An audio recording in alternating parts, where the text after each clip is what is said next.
My name is Charles Epting, and you're listening to the Lost Labels podcast.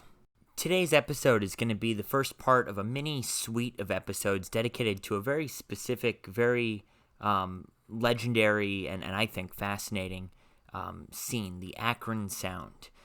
When I started this podcast, I expected to be talking to a lot of people in New York City and a lot of people in London, because those are sort of the two focal points of punk and post-punk and new wave and all that. But the more I dug into the scene, the more I realized just how important the Akron Sound was. And when I say Akron Sound, I'm not just referring to bands from Akron. There were bands from Cleveland, bands from Kent, who all contributed to this really unique Midwestern blend of kind of punk rock, kind of new wave. Every band had their own take on it.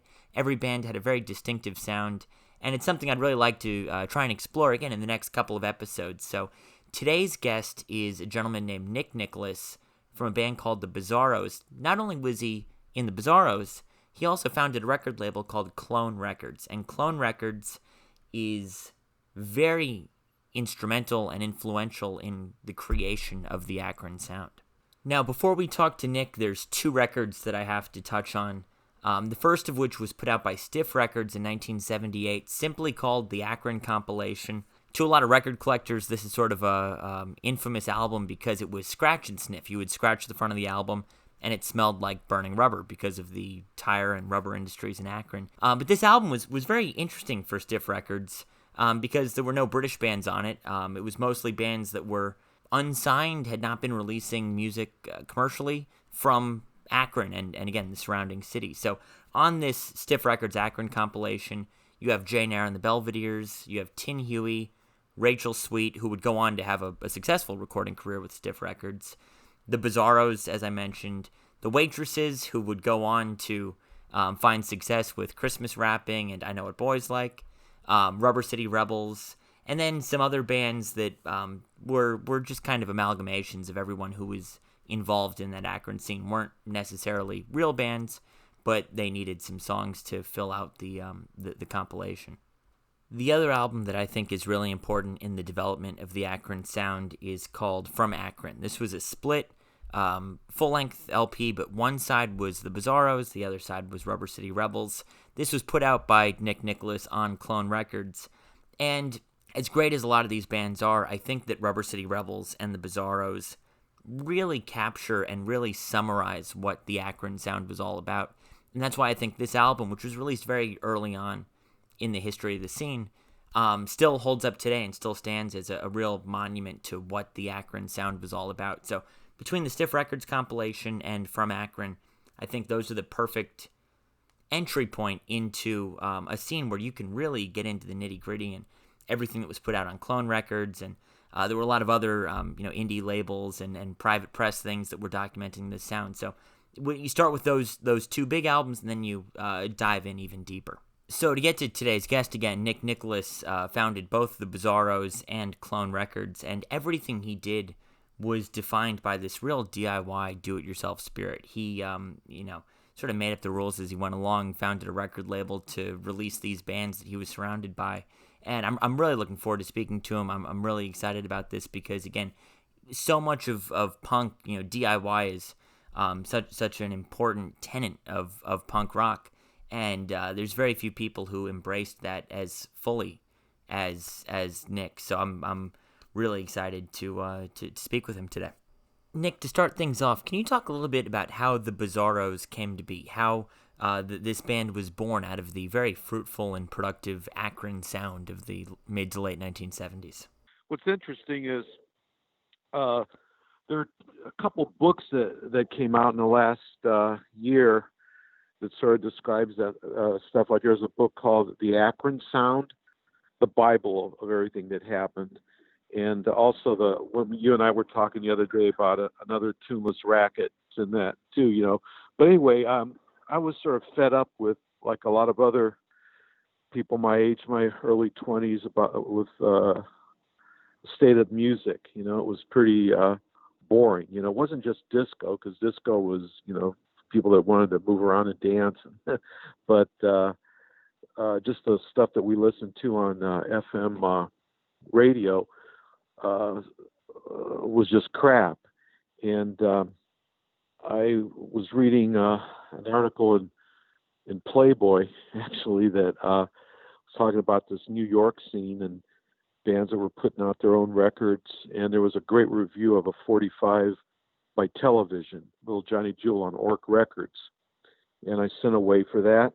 And also around the same time at one of our local record stores, I saw a 45 by a band from Cleveland called Perubu. And that sort of got me to thinking about here's some really two different types of bands, completely different from each other, but real refreshing and great stuff that, excited me. And then they were doing it on their own. It was about 1975 or so, or later that year at a New Year's Eve party. I was hanging out with my buddies, the guys that turned out, that I grew up with, and I put it forth to them, I said, let's, why don't we put a band together and do our own music? We like the same kind of music, and I think we could do something. And we formed the Bizarros, and the next day we started practicing. That was New Year's Eve, 75 turned to 76. When you were in the Bizarros, what were your influences? Because when I listen to it today, I hear a lot of Lou Reed, I hear some Stooges, I hear some MC5. What were you listening to that was rubbing off on you? Well, when I was a kid, the first album I bought was the Beatles, Meet the Beatles, that album, and then just started listening to all the great radio 45s, from the Kinks and the Animals, things like that. But when I came older, as a teenager, 16, 17 years old, my friend Terry Walker, who was a guitar player and viola and keyboard player in the Bizarros, we flicked school and a couple times, leave a little early and go to the local record stores, actually at the University of Akron, and we saw the first Velvet Underground album. That just intrigued us. We had no clue what they were, what it was about, but that led to we bought it. That led to other things like the Stooges and Captain Beefheart, and just those are so we grew up with British invasion and turned into all this great hard, chaotic, intelligent music, that we grew up on in our later teen years. The label you founded, Clone Records, is a very important historical document in terms of capturing and preserving the Akron sound. When you founded the label, did you have any idea that these recordings were going to live on and were going to, still be listened to all these decades later? No, I sort of thought of myself as a cheerleader for Akron. All the Bizarros came from working class backgrounds. Our parents all worked in the rubber industries. I think Martin's mother even did. Our drummer has been with us for 19 years. So I was a cheerleader for Akron. I saw this great creativity around me, and wanted to, let the world learn and enjoy it. But I didn't start out wanting to be a record entrepreneur. I used the first Bizarros 45 that came out. Was before I even thought of Clone. I was on Guerrilla Records, is a name I just made up, and I wanted it as a promotional tool for the Bizarros. I wanted to mail them out to record labels and things like, of the sort, to get us a record deal. And then later on, after I put out the first Clone project, which is a split album between the Rubber Sea Rebels on one side and the Bizarros on the other, that I thought, yeah, maybe I could do something, and have a career as a, record executive or owner of a small label, but also showcase the local scene, which I really loved and believed in. When you look back at the music that was released on Clone Records, is there anything that you're particularly proud of today? Anything that's special to you that you still go back and listen to? Well, I had 16 releases on Clone. There were, 4 albums, the From Akron album. I was really proud of Bowling Balls from Hell Volume 1 and Volume 2, which were compilations, along with the Unit 5 album. But then I had a 12-inch 45, and then the rest of them, everything else was, 7-inch. But I was really proud, I think, of From Akron and Bowling Balls from Hell Volume 2. Those stand out to me. When you look at the full lengths, the From Akron compilation with the Bizarros and Rubber City Rebels has become somewhat legendary, but the Bowling Balls compilations, both volumes 1 and 2, even though they've got very eclectic bands on them, they really stand on their own as cohesive units. They flow fantastically from one song into the next, and those are really great records. Oh, thank you. And I also have a band from Japan, Totsuzan Danball, on Volume 2, which translates into sudden cardboard. That's what Totsuzan Danball means.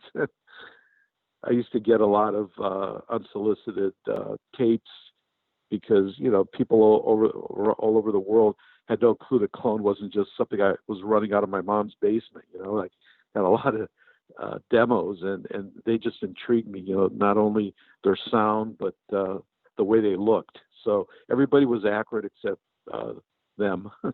Around this time, you had bands like Devo and the Dead Boys going off to New York to record and to play shows.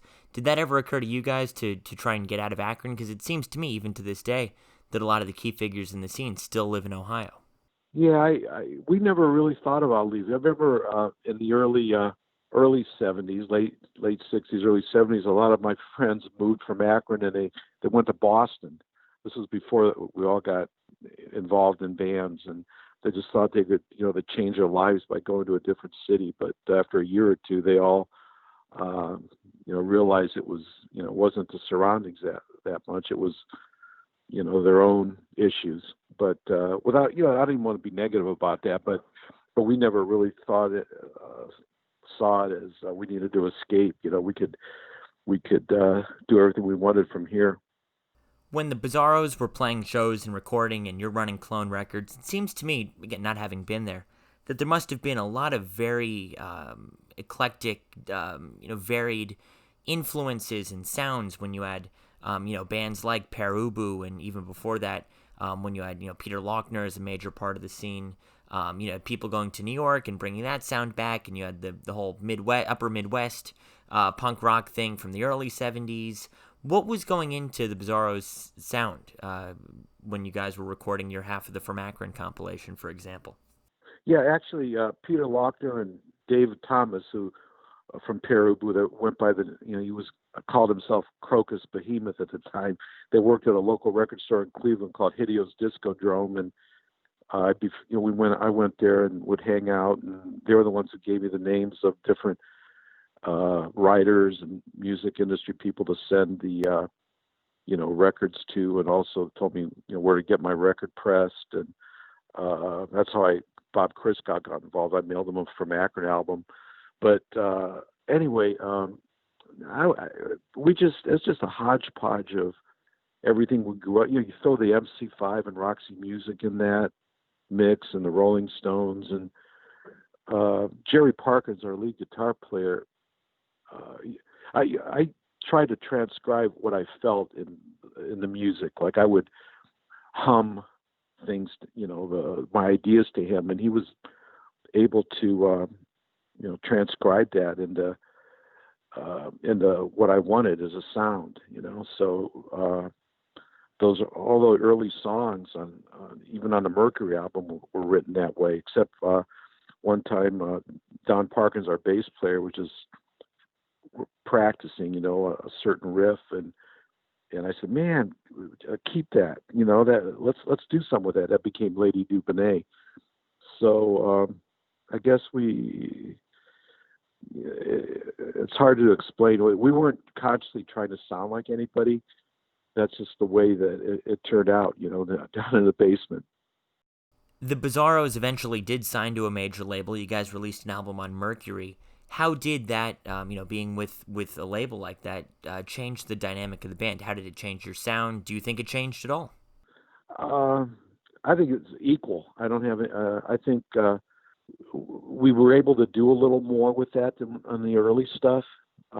We still did it pretty much live. We just added, overdubbed a few guitars, but I think it was all the same mix. Now, the Bizarros still play today. How is that for you, getting up on stage in the 2000s, 2010s versus, back in the 1970s? It's fun because we don't have any aspirations other than to get together and have fun and play at a couple local clubs. And although we did go to Washington D.C. for a show about 8 or 9 years ago, which at an art gallery, which is pretty cool. But our aspiration is just to have fun and put a lot of our feelings and our ideas on out there, for the younger generation to appreciate. Do you find young people rediscovering the Bizarros, whether it's maybe parents bringing their children to shows who saw you back in the day, or I'm in my 20s, I've discovered the Bizarros fairly recently, and I think it holds up incredibly well, and I think it's fantastic. Are there many young people coming to you, again, who weren't around in the 1970s but are discovering your music today? Yes, very much so, and we're honored by people coming up to us from different places, different cities, and telling us, they have all our recordings or some of them, and how much we've meant to them. And these are kids in their 20s, early 30s, and it's it's real enjoyable. I've mentioned it a couple of times. I'll mention it again. The From Akron compilation, which again is half the Bizarros, half Rubber City Rebels, I think is one of the great rock and roll albums of the 1970s. All the songs are great. Even the artwork, I think, is just fantastic. And really, you look at the picture, you guys, on that record sleeve, and I think it captures, what the at least to me, what the Bizarros were all about. Oh, thank you. The back. I don't have that in front of me, but the cover that we're in front of the brick building, that was an old Akron. Everybody is familiar with Goodyear and Firestone and Goodrich, but it was a smaller tire company here called Mohawk Rubber, and that's where we took the picture outside of that. It's since been torn down, and the Rubber City Rebels picture is right in front of the little club that they ran for a while called the Crypt, that had everybody locally, the Bizarros, Tin Huey, Rubber City Rebels, Dead Boys, and Peru all performed there. Something that's really interesting to me, Stiff Records put out a compilation of the Akron Sound, of Akron and related bands, including you guys. And I think it's fascinating that this sort of music seems to have kind of taken hold in the UK. It couldn't be geographically more different, Akron versus the United Kingdom. But I think it's interesting. Did you notice that at all? That this music, this scene, had a foothold overseas? Yeah, a British. It was in a British either fanzine or one of the NME type of tabloids that came out where they mentioned Akron and in the same sentence of the new Liverpool, and the writer actually meant that as just an industrial type of a town. It wasn't really this huge scene, but it was like in Liverpool a lot of ways as far as the population goes, working class kind of a thing. And some kid actually moved from England and showed up in Kent thinking there's going to be this big scene, and really wasn't much going on. And also one cool thing, Stiff Records had a contest. I forget exactly what you had to. It was like a quiz. Whoever got the most answers correct got an all-expense-paid trip to Akron. And a kid by the name of Richard Bear won that. And he came here to Akron. He became such a close friend of all the bands that he moved here for a while. And he kept coming back over like a 10-year period. So. Now, the logistics of running Clone Records, when you set it up, especially in a pre-internet day, What was that like for you? You're a young guy in Akron, and you're having to produce these things, to distribute them, to promote them.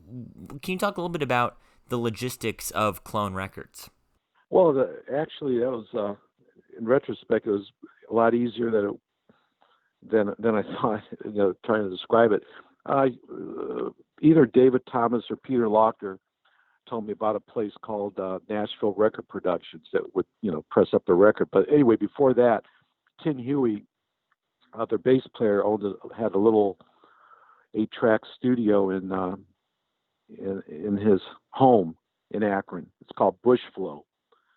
So Harvey Gold, which is a member of Tin Huey, and actually, told me about it, and I checked it out. So we recorded, I'd say 90% of all the Clone recordings were done at Tin Huey's studio, Bushflow. It was, it was like working with friends, so it was easy. And then I would get the master done and send it to Nashville, and they would press it up. Back in those days, it was like 25 cents for a 7-inch, if you did 1,000 copies. And if you wanted sleeves, it was probably an extra 10 cents. And even later on, when I went to New Jersey or somewhere to have an album pressed, it was only $1. And back in those days, you had DIY radio. You had a lot of college radio stations and you would send the records for promotion. And also there was the fanzines, and it was a great DIY network. So once I sent the initial 25 to 30 promo copies to whether it was Bob Christgau or New York Rocker or Trouser Press or a few radio stations, it came easy. It was just I repeat, keep repeating it 16 times. It's amazing. It sounds like how much you guys helped each other, how it was very symbiotic and very constructive, and everyone was all hands on deck trying to help not just themselves, not just their band, but the scene as a whole.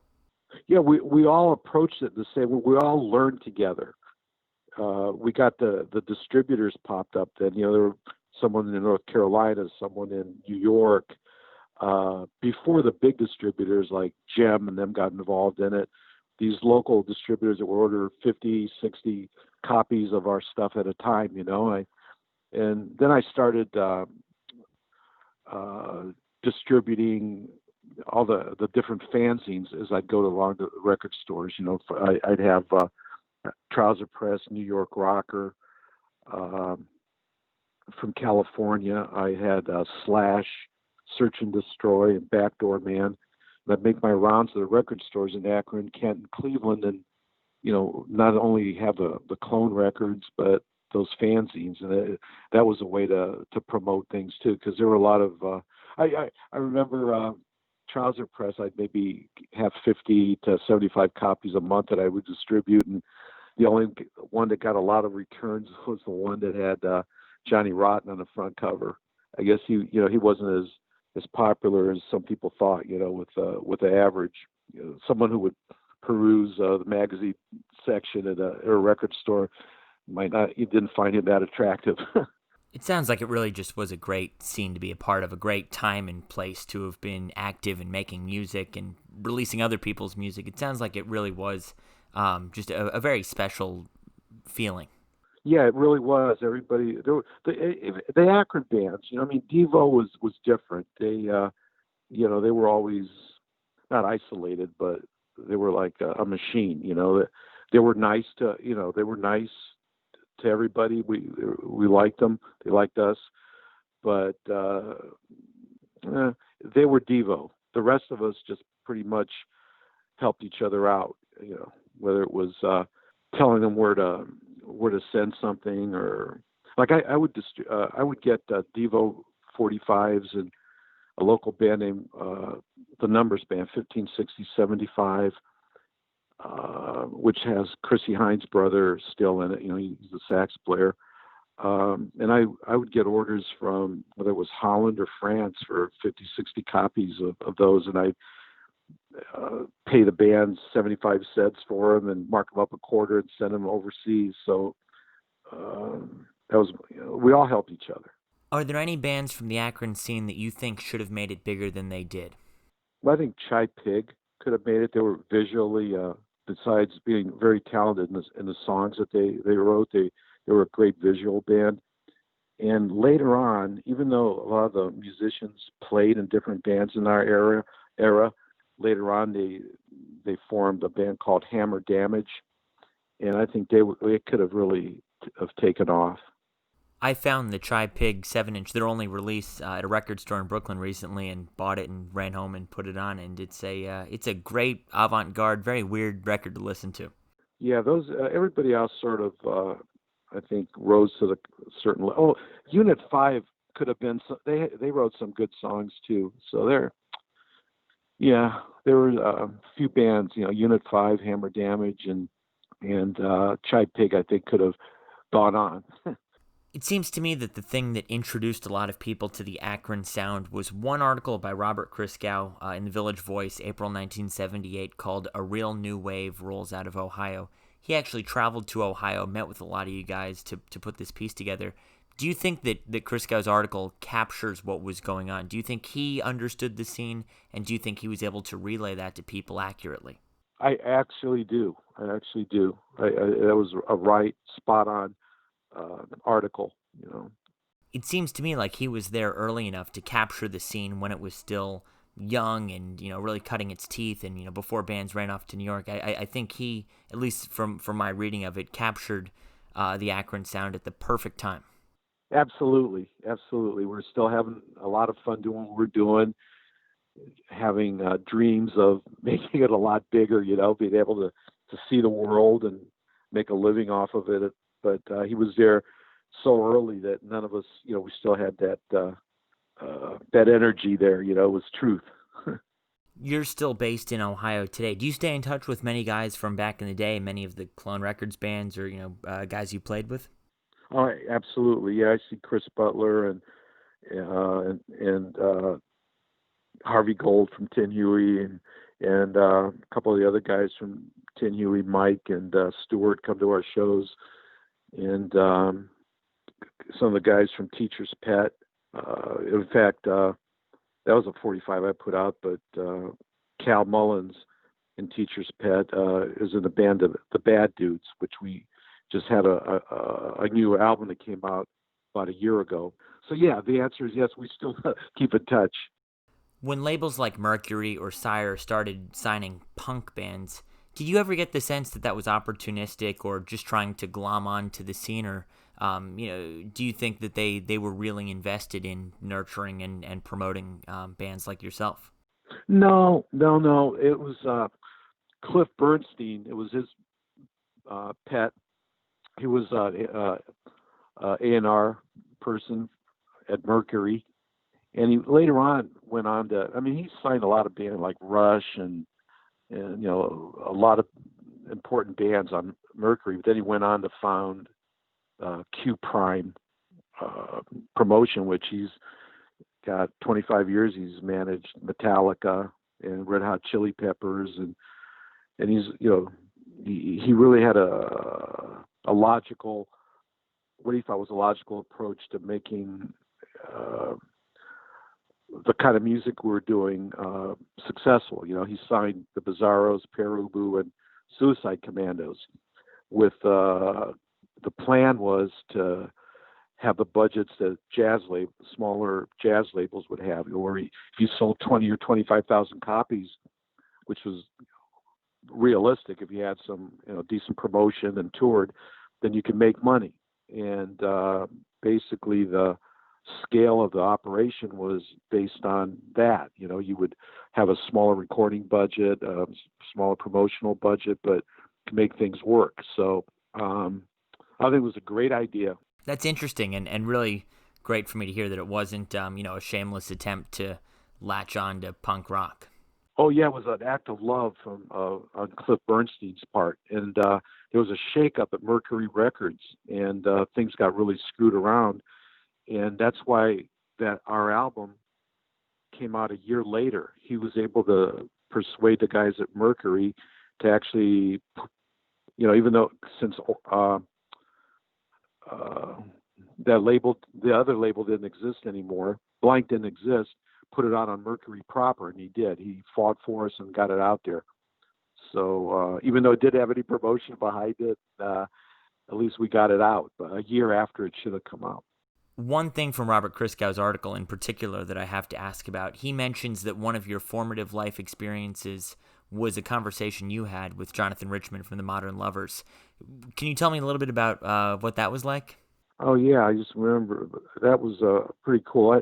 I mentioned earlier that a lot of my friends had moved to Boston, 69, 70, around that time. And there was a girl, a real good friend of mine, her name was Becky Keene. She goes by the name of Meg Keene, and she was going to a music school there. I can't think of the name of it right now. Oh, Berkeley School of Music. Actually, one of the best Pretender songs was written by her. It was called Hymn to Her. I think it was on the second or third. So I was there staying with her in Boston, and she had a boyfriend. I can't think of his last name, but his first name was Rolf. Like English pronunciation, not Ralph, but Rolf. And he told me that he was in this new band, and he was raving about the lead singer, the guy who was the creative force of the band, and invited me to go to a rehearsal. So I went, not knowing what to expect. It was a brownstone in Boston. We took a subway and got there. I went with Rolf, and there was this band that just blew me away. It was the early version of the Modern Lovers. I don't think their drummer was a guy who was going to med school in Sweden or Switzerland, so he was soon to. That was his place they were practicing at, and he was soon to leave, go back to school. So they were going to have a different drummer, and they started playing this amazing music. It was the band and me, and I would talk to Jonathan every once in a while. And he was this real engaging. I mean, it just blew my mind. I never.